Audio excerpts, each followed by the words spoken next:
আমাদের আজকের ছায়ানট আমরা শুরু করব প্রথমেই ডক্টর ময়ূরী মিত্রর সাথে একটা আলাপচারিতা দিয়ে।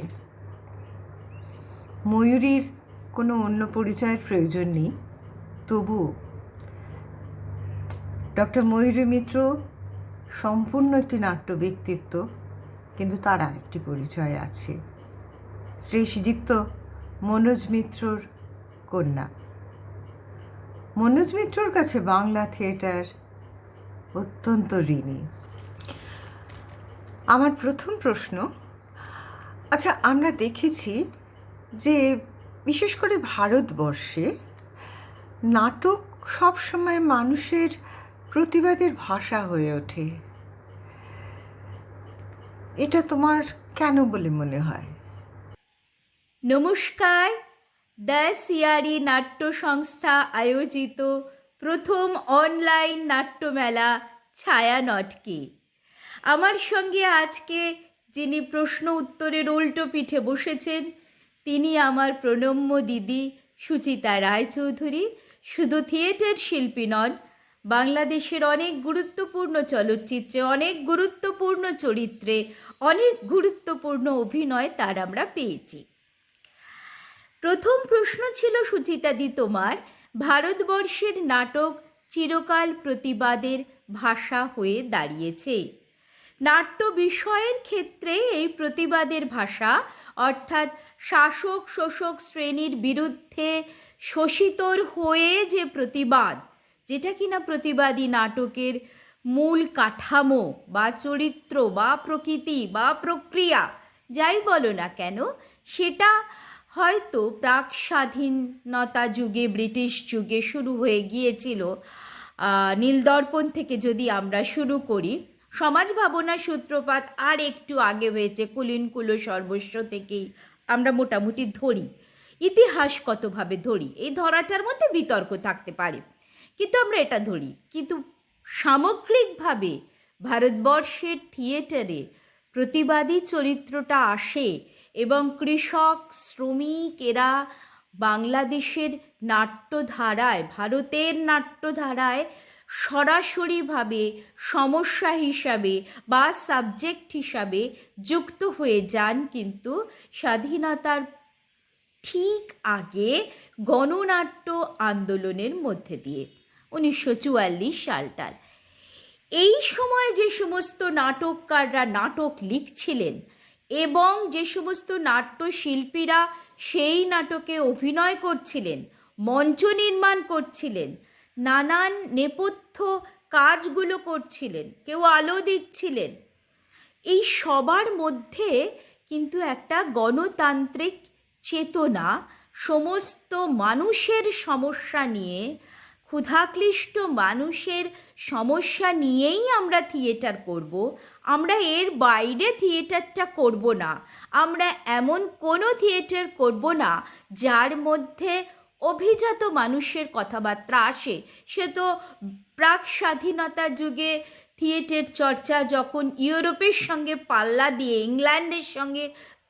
ইংল্যান্ডের থিয়েটার চর্চার সঙ্গে পাল্লা দিয়ে বাঙালিরা শুরু করেছিলেন, বাঙালি বুদ্ধিজীবী, বাঙালি অভিজাতরা তার মধ্যেই ছিল, কিন্তু সাধারণের বিনোদনের উপায়গুলো তার মধ্যেই ছিল। কিন্তু বেসিক ডিফারেন্সটা ওই সাধারণ রঙ্গালয় কেন্দ্রিক থিয়েটার থেকে গণনাট্যে যখন মানুষ পা রাখছেন, তখন যে চিন্তা ভাবনার বেসিক ডিফারেন্সটা তৈরি হলো না, সেটা হলো সবসময় আমরা কৃষক শ্রমিককে সাবজেক্ট করে তাদের দুঃখ দুর্দশাকে নিয়ে এসে তাদের হয়ে আমরা থিয়েটারটা করব।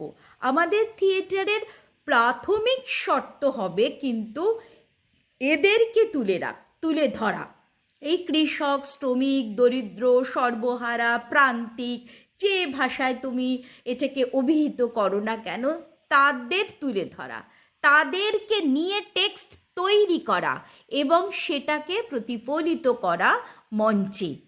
এমনকি যারা নেপথ্য শিল্পী ছিলেন, যারা শিল্পী ছিলেন, অভিনয় করতেন, এই সবার চিন্তা ভাবনার মধ্যে এই সাদৃশ্যের জায়গাটা কিন্তু ভীষণভাবে দেখা গিয়েছিল। ফলে একটা যেটা প্রবলেম হলো, খুব সময় কম বলে আমি ছোট করে বলছি, এটা দেখা গেল এটা বাংলাদেশের থিয়েটারকে অনেক দূর পর্যন্ত নিয়ে গিয়েছিল। থিয়েটার যে সর্বসাধারণের হয়ে উঠল, সমস্ত মানুষের হয়ে উঠল, তার মূলে কিন্তু এই গণনাট্য আন্দোলনের অবদানটা আমি অন্তত ভীষণভাবে স্বীকার করি। এটারও দরকার ছিল। এই যে আমি কেন্দ্রিক চিন্তা ভাবনা, এটা একটু ধামাচাপা রেখে আমরা সবাই মিলে থিয়েটার করি। সেই থিয়েটারে শিল্পী হয়তো সমদক্ষতা সম্পন্ন ছিলেন না, এটা হতে পারে, কিন্তু সেই থিয়েটারে শিল্পীরা সবাই গণতান্ত্রিক চেতনায় উদ্ভাসিত হয়েছিলেন। এইটা তাদের প্রাথমিক শর্তের মধ্যে ছিল, এবং এইখান থেকেই থিয়েটার, ভারতীয় থিয়েটার কিন্তু একটা আলাদা মাত্রা পায়, একটা আলাদাভাবে প্রতিবাদের মাধ্যম হয়ে ওঠে। এবং এই যে প্রতিবাদ চলছে মঞ্চের ওপর, এবং দর্শক কারা হচ্ছেন, তখনকার দিনে বলতো মাচা বেঁধে থিয়েটার, তো এই দর্শক কারা হচ্ছেন, সাধারণ মানুষ গ্রামে গঞ্জে। কেন থিয়েটার আরও বেশি করে প্রতিবাদের ভাষা হয়ে উঠল? তুমি বলতে পারো তাহলে কি অন্যান্য শিল্পগুলো ছিল না? হ্যাঁ ছিল, গান ছিল, গণসঙ্গীত ছিল, কিন্তু দেখতে হবে যেটা স্টেজের মধ্যে কন্টিনিউয়াসলি হচ্ছে তার সঙ্গে দর্শকের ইন্টারাকশন কিন্তু অনেক বেশি হচ্ছে। এবং দর্শক যদি প্রেরণা পায়, একজন কৃষক তার থিয়েটারটা দেখতে পাচ্ছে, যেটা এখন হচ্ছে না। এবার আমি এখনকার পয়েন্টে আসি। এখন হচ্ছে না, হ্যাঁ, আমি কৃষকদের নিয়ে এখনও থিয়েটার করতে পারি আমি ঢুকিয়ে, কিন্তু সেটা কি আমি আর গ্রামে গঞ্জে ওরা যেভাবে করেছিলেন সেই রকম করতে পারি? একটা কৃষক কি তার সমস্যা নিয়ে থিয়েটারটা এখন দেখতে পারবে? যে ইন্টারাকশনটা, যে উত্তাপটা সঞ্চারিত হতো গণনাট্যের সময়, এবং পরবর্তীকালে গ্রুপ থিয়েটার যখন করলেন, এমনকি যারা গণনাট্য থেকে বেরিয়ে এলেন না, শিল্পগত দিক নিয়ে বিরোধিতার ফলে, শম্ভুবাবু, ঋত্বিক ঘটক, যে শিল্পের দিকটা কম হচ্ছে, থিয়েটারকে আরও শিল্পসম্মত করে প্রেজেন্ট করতে হবে, যেহেতু আলটিমেটলি থিয়েটার একটা শিল্প, এই ধারণার থেকে যারা বেরিয়ে এলেন, তারাও কিন্তু মানুষের জন্যই থিয়েটার তৈরি করলেন। গ্রুপ থিয়েটারের সঙ্গে অন্তত প্রথম দিকে গণনাট্য থিয়েটারের খুব বেশি মূলগত তফাৎ, মূল চিন্তাগত তফাৎ আমি দেখি না। তারাও কিন্তু মানুষের জন্য থিয়েটার করলেন। এমনকি উৎপল দত্ত যেমন সরাসরি রাজনৈতিক থিয়েটার করলেন, সরাসরি প্রতিবাদের ভাষায় ভাসলেন, একটা নির্দিষ্ট রাজনৈতিক পন্থাতেই তিনি বিশ্বাস করলেন এবং এগিয়ে গেলেন। মনোজ মিত্র, উৎপল দত্তরা কিন্তু আবার একটু নীরব, নিরুচ্চার প্রতিবাদ করলেন, কিন্তু প্রতিবাদ সবাই করলেন। অজিতেশ বন্দ্যোপাধ্যায়ও করলেন, নিজের মতো করে করলেন, বিভাস কাকুরা করলেন। এমনকি বিভাস কাকু তার অনেক প্রোডাকশানে, বিভাস চক্রবর্তী মহাশয় আঙ্গিকের ক্ষেত্রেও প্রতিবাদী আঙ্গিক ব্যবহার করতে লাগলেন। এমন কোনো পোস্টার, এমন কোনো একটা মঞ্চের ওপরে মঞ্চদ্রব্য পড়ে রয়েছে যেটা দেখে কিনা আমার মনে হচ্ছে না এই থিয়েটারটা মানুষের কথাই বলছে। কিন্তু এখন থিয়েটারটা প্রচণ্ড পরিমাণে, এই যে শিল্প দেখাবার, একটা শিল্পকে উপস্থাপন করার যে একটা বোধ তৈরি হলো শম্ভুবাবুদের সময় থেকে, সেই উপস্থাপন বোধ এবং সেই প্রতিভা থেকে সরে এসে এখন থিয়েটারটা একটা দেখনদারির থিয়েটার হয়েছে। কী দেখাচ্ছি আমি? আমাকে দেখাচ্ছি, ডিরেক্টর নিজেকে দেখাচ্ছেন, অভিনেতা নিজেকে দেখাচ্ছেন, আলোকশিল্পী তিনি নিজেকে দেখাচ্ছেন। আমাকে জয়দা বলেছিলেন, থিয়েটারে আলো সেই আলোটাই ভালো হয় যেটা থিয়েটারের বিষয়টাকেই বোঝায়, সেই বিষয়ের ঊর্ধ্বে গিয়ে কোনো আলো হতে পারে না। এটা জয়দা আমাকে বলেছিলেন নিজের মুখে। কিন্তু এখন সব কিছুই হয়ে যাচ্ছে 3-4টে আমির সমন্বয়। এই আমির সমন্বয় হতে গিয়ে থিয়েটারটা কিন্তু তার প্রতিবাদের ভাষা একদম হারাচ্ছে। কী প্রতিবাদ হচ্ছে?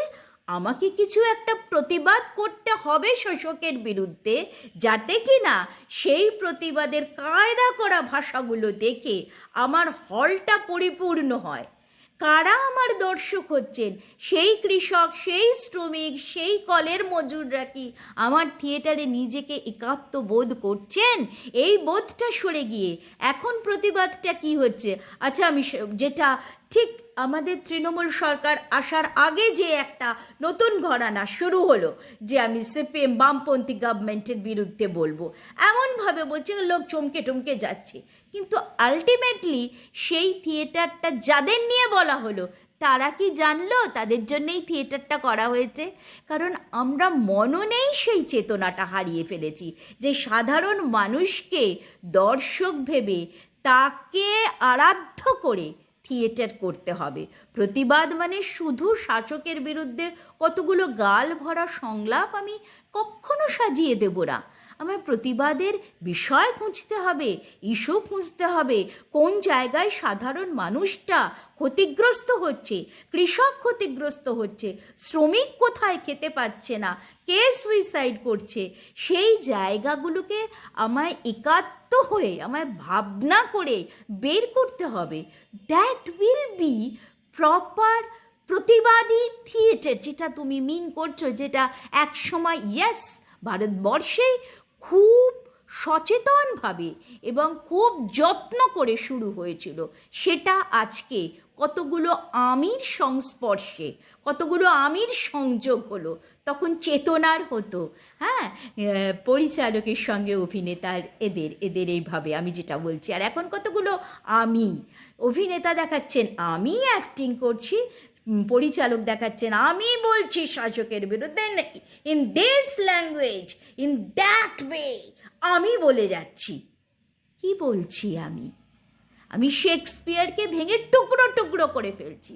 যে শেক্সপিয়ার রাজতন্ত্রের কথা ছাড়া আর কোনো কথাই বলেননি, আমি তো পাইনি পড়ে পাঠক হিসাবে, সেই শেক্সপিয়ারকেও আমি সাবঅল্টার্ন টেক্সট বানিয়ে দিচ্ছি।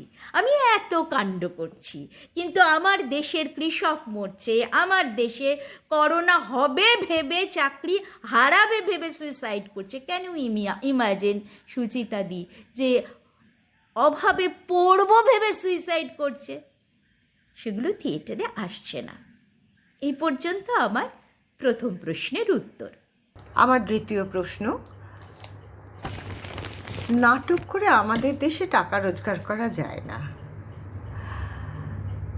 টিভি বা সিনেমাতে অভিনয় করে উপার্জন করা যায়, তাহলে নাটকের জন্য এই তীব্র ভালোবাসাটা কেন? আমার প্রথম প্রশ্নের যে উত্তর আছে তার মধ্যে দ্বিতীয় প্রশ্নটার ইঙ্গিত রয়েছে, দ্বিতীয় প্রশ্নের উত্তরের ইঙ্গিত রয়েছে। দেখো, আমি প্রথমবার বাদল সরকারের কথা, আমাদের সবার শ্রদ্ধেয় নাট্যকার বাদল সরকারের কথাই বলতে ভুলে গিয়েছিলাম, যিনি কিনা থিয়েটারটা শুধু সাধারণ মানুষের থিয়েটার বানাতে সাহায্য করেননি, গ্রামে গ্রামে, প্রান্তরে প্রান্তরে, ছোট ছোট গোষ্ঠীর মধ্যে তার থিয়েটারটাকে নিয়ে গিয়েছিলেন। এখন বাদলবাবুর টেক্সটকে যদি তুমি অ্যানালিসিস করো, বা টেক্সট যদি আমরা সাধারণভাবে ধরো পড়ি, তাহলে কিন্তু মনে হয় অসামান্য শক্তিশালী এই নাট্যকার, ইনি কলকাতার একাডেমিতে থিয়েটার করলে অজস্র অর্থ পেতেন এবং অসম্ভব ভালো নাট্য নির্দেশকও ছিলেন। ওনার যে নিজস্ব পরিচালনায় যে থিয়েটারগুলো, ওনার লেখা নাটকগুলো হয়েছে, সেগুলো কিন্তু সব অসামান্য প্রযোজনা, ঠিক আছে? তো উনি কিন্তু একাডেমিতে থিয়েটার করে প্রচুর অর্থ পেতে পারতেন, যদি আমি তর্কের খাতিরে ধরে নিই যে ঠিক আছে, অর্থের কারণে অর্থটাও থিয়েটার দিতে পারে, মানে তোমার বক্তব্যের একটুখানি বিরুদ্ধে নয়, একটুখানি অন্য দিক থেকে যদি বিশ্লেষণ করি, তুমি যেটা বলছো যে থিয়েটার একদম অর্থ দিতে পারে না, সিনেমা পারে, কিন্তু আমি যদি এটা ধরে নিই যে থিয়েটার অর্থ দিতে পারে, একটা 300 টাকার টিকিট বা একটা 200 টাকার টিকিট যদি একটা হল ভর্তি হয়ে যায়, তাহলে আমি কিছু অর্থ হয়তো পেতে পারি বা আমার দল পেতে পারে, সেটাও যদি ধরে নিই, তাহলেও কিন্তু বাদলবাবু থিয়েটারটাকে নিয়ে গিয়েছিলেন একদম অর্থহীন, বিত্তহীন, সম্বলহীন কিছু মানুষের মাঝে। তো কেন নিয়ে গেলেন বাদলবাবু স্টেজ থেকে তার থিয়েটারটা সাধারণ মানুষের কাছে? এখানেই লুকিয়ে আছে থিয়েটারের বীজ মন্ত্র। সেটা কি? যে আমার প্রতিবাদের ভাষা দেখে, আমার শাসকের বিরুদ্ধে আন্দোলন দেখে, আমার ক্রোধ দেখে, আমার জ্বালা দেখে, আমার দুঃখ দেখে, আমার ব্যথা দেখে ওই যে সাধারণ মানুষগুলো স্পন্টেনিয়াসলি রিয়্যাক্ট করতে শুরু করছে প্রথম থেকে শেষ পর্যন্ত। আমি প্রথম দৃশ্যে যতটুকু দেখছি ততটুকু অনুযায়ী কিন্তু তার রিয়াকশন পেয়ে যাচ্ছি। You can't get that reaction, that type of reaction from ফিল্মটা শেষ হলো, তারপরে তোমার রিভিউ বেরোলো। একজন শিল্পী কখনো এই আনন্দটা ফিল্মে উপভোগ করতে পারেন না। তুমি দুটো মাধ্যমেই কাজ করেছো, তুমি এটা ভালো বুঝবে, তাই না?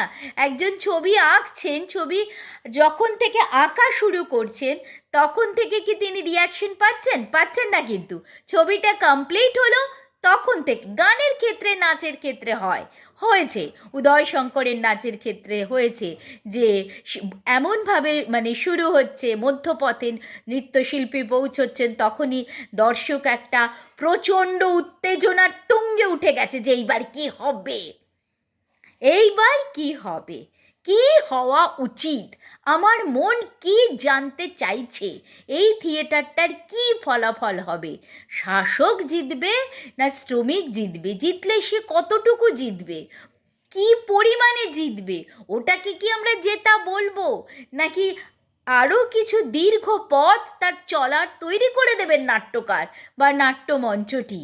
এই যে বোধগুলো, এই যে কনস্ট্যান্ট একটা ভাবনা থিয়েটারের মধ্যে চলতে থাকে, এবং নাট্যশিল্পী অভিনয় করতে করতে সেই দর্শকের উত্তেজনাটাকে, সেই উত্তেজনার পারদের ওঠানামাগুলোকে একদম বুঝতে পারেন।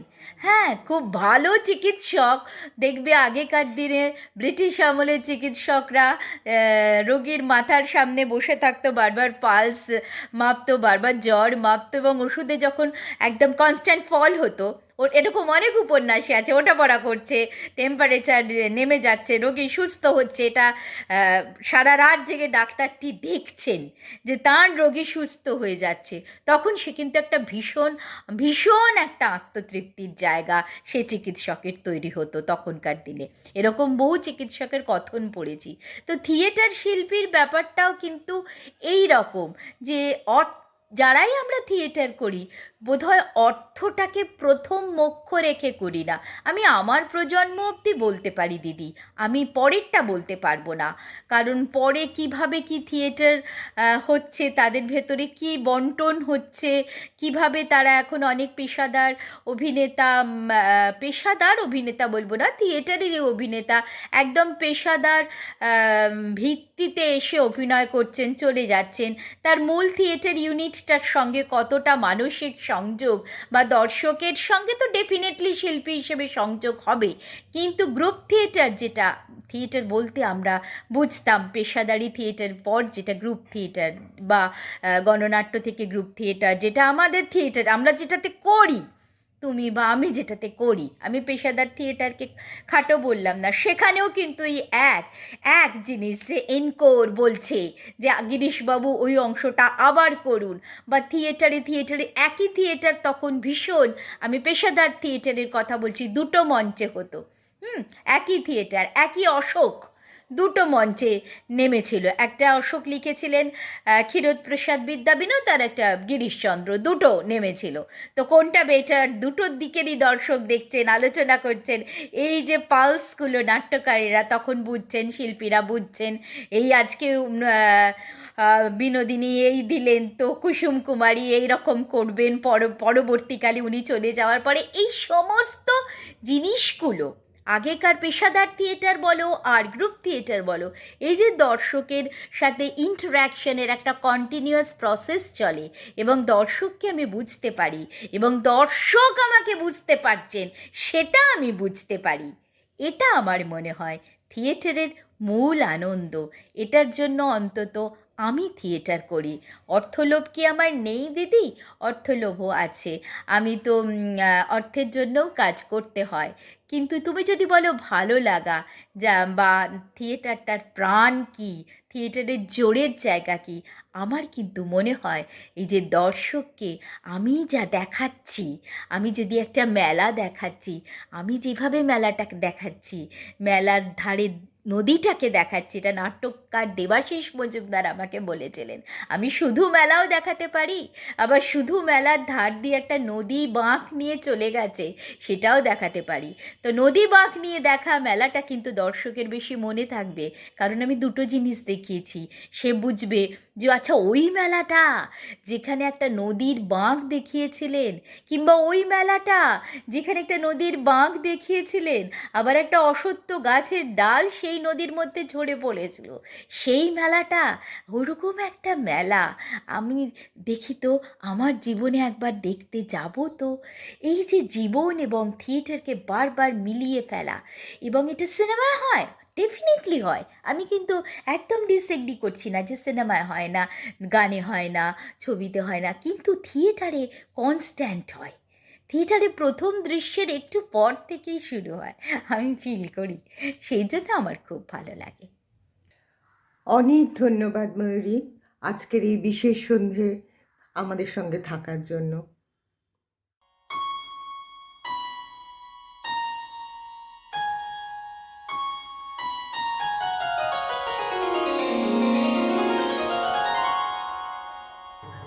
দশজন বন্ধু নাটককে ভালোবেসে শুরু করেছিল দাসিয়ারি, আর আমি তাদের রুমুদির সঙ্গে আছি। আমাদের অনেক স্বপ্ন ছিল, কিন্তু আপাতত এই সমস্যা প্যান্ডেমিকের জন্য আমরা আর কিছু করতে পারছি না। কিন্তু আমরা থেমে থাকিনি, আমরা তাই জন্য আয়োজন করেছি এই নাট্যমেলা ছায়ানটের। আশা করি আমাদের এই প্রচেষ্টা আপনাদের ভালো লাগবে। ভূতের স্বর্গযাত্রা, এই টপসি-টার্ভি পৃথিবীতে ভূতেরাই বা স্বর্গে যেতে চাইবে না কেন? আপনারাই দেখুন, আপনারাই বলুন। আমি যখন লিখেছিলাম তখন আমার মনে হয়েছিল পলিটিক্স নিয়ে যা হয়, সে তো ভূতের বাবার শ্রাদ্ধ, তাহলে সেটাও থাক স্বর্গে। আর তার সঙ্গে সরল ভালো মানুষদের যাত্রাটা কিরকম ভাবে আস্তে আস্তে কঠিন হয়ে ওঠে, সেটাও মনের পেছনে ছিল। কিন্তু দেখুন কিরকম লাগে আপনাদের।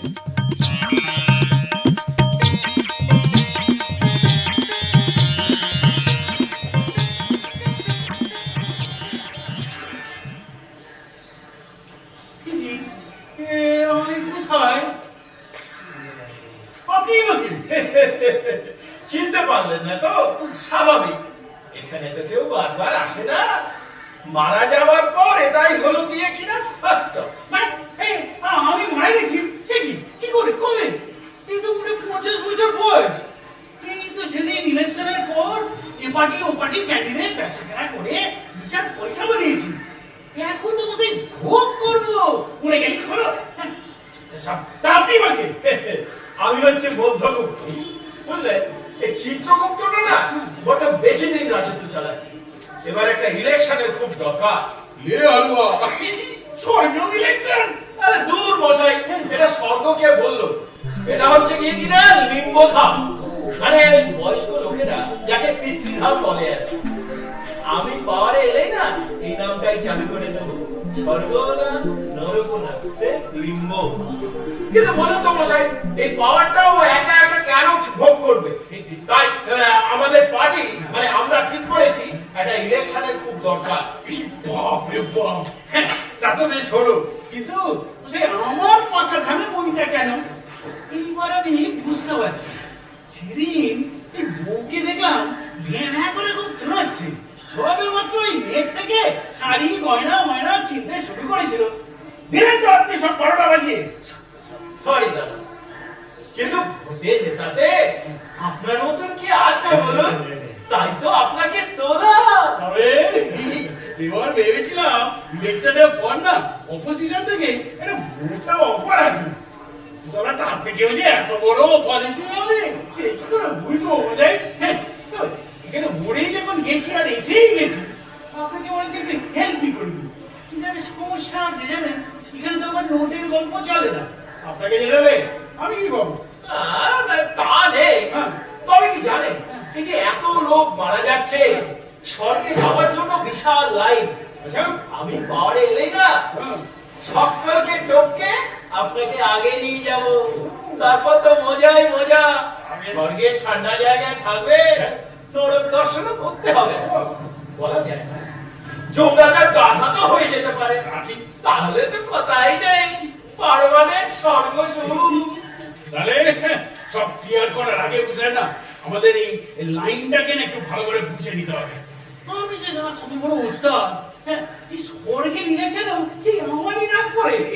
এই কেসটা ওই মর্তের লোকগুলোকে বোঝাতে না পারলে না মোস্তানিটা ঠিক মজা নেই। এখান থেকে এই ফেসবুক, ইনস্টা, টুইটার এসবে ছাড়ার একটা ব্যবস্থা করতে হবে, বুঝলেন না? নো প্রবলেম, একবার আপনাকে চেয়ারে বসিয়ে দিলে পার্টিসিপিং লাইনটাও ক্লিয়ার করে দেবো। হ্যাঁ, চলুন চলো আমরা এদিকে যাই, চলো সব প্ল্যানগুলো বুঝে নিই, বুঝলেন না?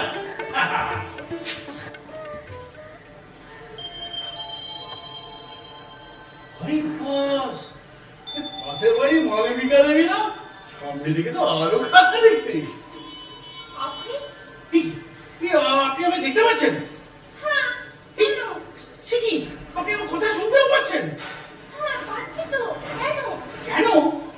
তাহলে ও, তাহলে আপনিও আমার মতো, আপনি ভূত। আপনিও তার মানে ভূত। চুপ! আমি কোনো ভূত না। না না ম্যাডাম, ভেরি সরি, আপনি কোন দুঃখে ভূত হতে যাবেন? আপনি তো সবাই পেতনি। এ বাবা, আমাকে কখনো কেউ পেতনি বলেনি। ও, আপনি তো কিছুদিন আগে মারা গেছেন, তাই না? জানেন, আমিও। হ্যাঁ, আর বলবেন না। তা আপনি কবে ম্যাডাম? কি জানি, মনে নেই তো। কি জানি মনে নেই তো, সে আবার কি? সরি ম্যাডাম, এখন মনে পড়ছে। কিন্তু আপনি তো সেই পাগল হয়ে গেছিলেন, তাই না? আপনিও তাই ভাবছেন? আমি পাগল? না না না, পাগল পাগল হতে যাবেন কেন? কোন দুঃখে পাগল? শুনুন ম্যাডাম, ওদিকে না একটা সুন্দর বাগান আছে, চলুন ওদিকে যাই, খুব করে হাওয়া দেয়। ওখানে না একটা ফার্স্ট ক্লাস শেওড়া গাছও আছে। ও মা, শ্যাওড়া গাছের বসে দোলা যায়? হ্যাঁ। আমি না ছোটবেলায় খেলা গাছের ডালে বসে খুব ঘুরতাম। শ্যাওড়া গাছে কখনো চলুন ম্যাডাম, আসুন আসুন, আপনাকে দেখাচ্ছি, আসুন আসুন। আচ্ছা, আপনার বলছিল কি বলুন তো, মাঝখানে তো বহুদিন দেখিনি, তারপর অবশ্যই স্ত্রীর কাছে শুনলাম আপনার স্বামী নাকি আবার বিয়ে করেছে। এখানে তো অনেক সময়, কোনো কাজ টাম কিছু নেই, একটু বলুন না আপনার কথা। জানতে চাইছি বলে আবার কিছু মনে করছেন না তো? হেমা নয় না, আপনিই তো প্রথম যে আমার কথা জানতে চান। জানেন, আমার জীবনটা না খুব দুঃখের। ওই যে টিভি সিরিয়ালে এক একজন থাকে না, যাকে সবাই মিলে কষ্ট দেয়, ঠিক সেই রকম। কিন্তু তারপর কেউ একজন এসে তাকে জিতিয়ে দেয়, সেরকম আমি কিন্তু জিতেছি। বাহ, দারুণ তো। কিরকম কিরকম? দারুণই তো। আমি বলছি আপনাকে আমার অতীতের কাহিনী। ওই যে আমার শ্বশুর, আর ওই পাজি লোকটা আমার সামনে। কি বলছিস কি না? বৌমা পাগল? কখনো। অফকোর্স পাগল বাবা, ও পাগলই তো। দেখো না, সারাক্ষণ চুপ করে শুয়ে থাকে। হ্যাঁ, মাঝে মধ্যে একটা তো কথা বলে, তাও ওই বুবনের সঙ্গে। আর আমাকে তো সহ্যই করতে পারে না। বাবা, আই হ্যাভ ডিসাইডেড যে আমি ওকে ডিভোর্স দেবো আর সুতপাকেই বিয়ে করব। হোয়াট? বাবা বাবা বাবা, try to understand. She is so smart and দেখো দেখো, she understands me very well. ও, সেটাই আসল কথা। ঠিক আছে, তাহলে তুই বাড়ি থেকে বেরিয়ে যা। আমি নিজে পছন্দ করে বৌমাকে এনেছি, আমিও দেখাশোনা করবো, দরকার হলে চিকিৎসা করবো।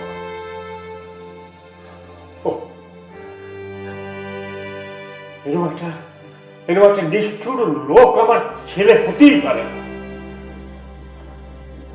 আমার আর কিছু বলার নেই।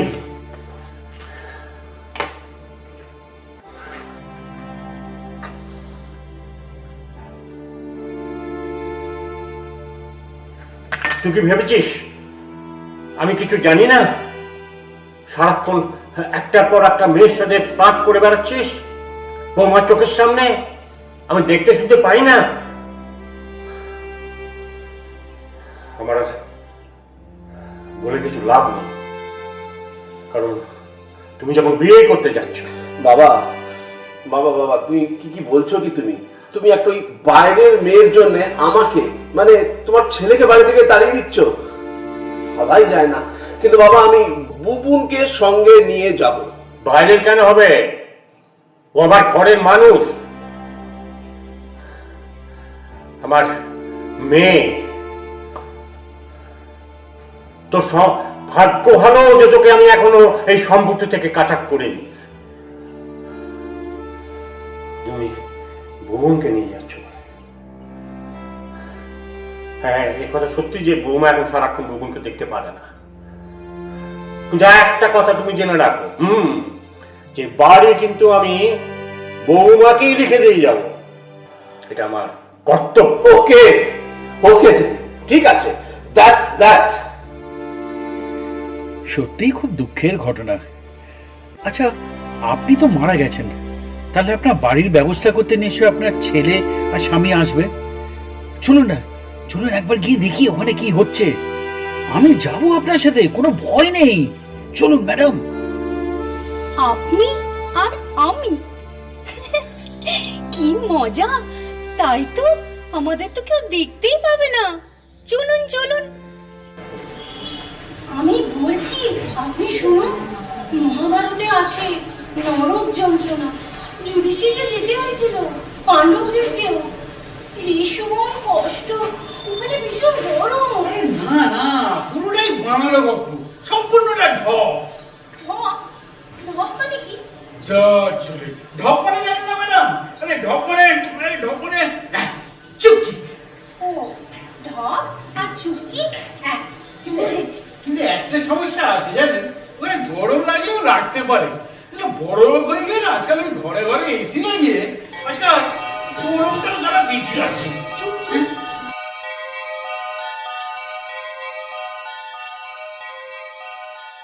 দেখ, নিজেদের এত বড় বাড়ি থাকতে ফ্ল্যাট কিনে থাকতে হলো।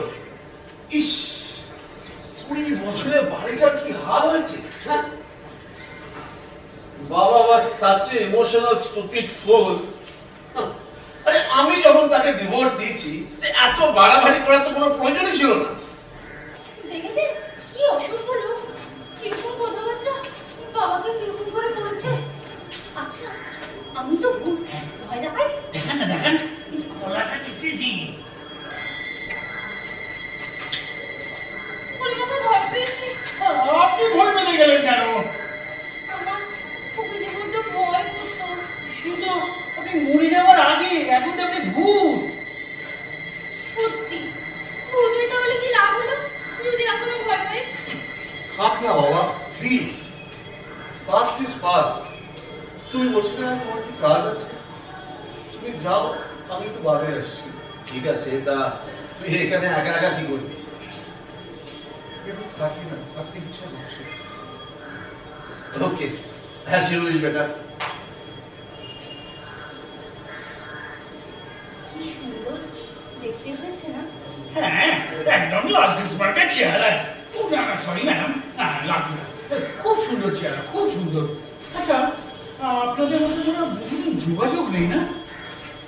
না, তা প্রায় 20 বছর হলো।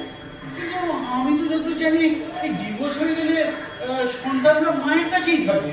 তাহলে তাই তো, কিন্তু আমার যে ডিপ্রেশনের অসুখ হয়েছিল, ব্যাস ডিভোর্স হওয়া সহজ হয়ে গেল। ওর বাবা প্রমাণ করে দিল আমি অযোগ্য মা। আর বুবুনটাকে সঙ্গে নিয়ে চলে গেল। পুত্র সন্তান বলে কথা। ভাগ্যিস শ্বশুরমশাই ছিলেন, আমাকে মেয়ের মতো ভালোবাসতেন, চিকিৎসা করালেন, এমনকি স্যাড।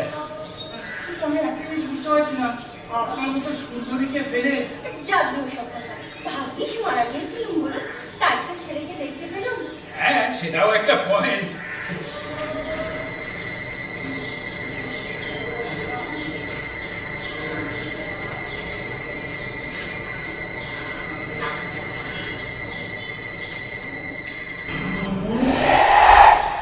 কে? আমাকে তো মনে আছে বলুন। আশ্চর্য, সব কিছু মনে পড়ছে। ওটা ওটা কেমন কেমন করছে। সত্যি এত বছরে আমার কথা একবারও মনে পড়লো না তো? সব কিছু মনে পড়ছে। বাবার আর দাদুর সেই ঝগড়া কি ভয়ঙ্কর। বাবা, তুমি কি সুন্দর ছিলে, অথচ বাবা বলতো তুমি নাকি পাগল। অথচ আমার সাথে এখন খেলতে, কত হাসতে তুমি। তারপর কি হলো তোমার? পাগল দিকে কেন? পাগল আমি?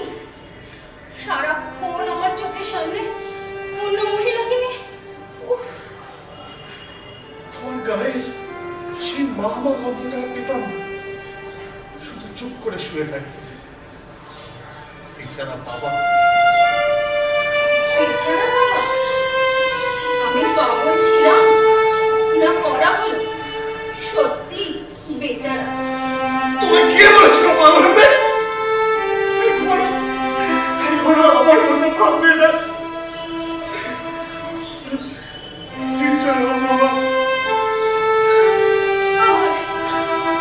সত্যি বেচারা তুমি। শোনো না ম্যাডাম, আজকে আমার মন মেজাজ খুব খারাপ, আপনি ডিস্টার্ব করবেন না।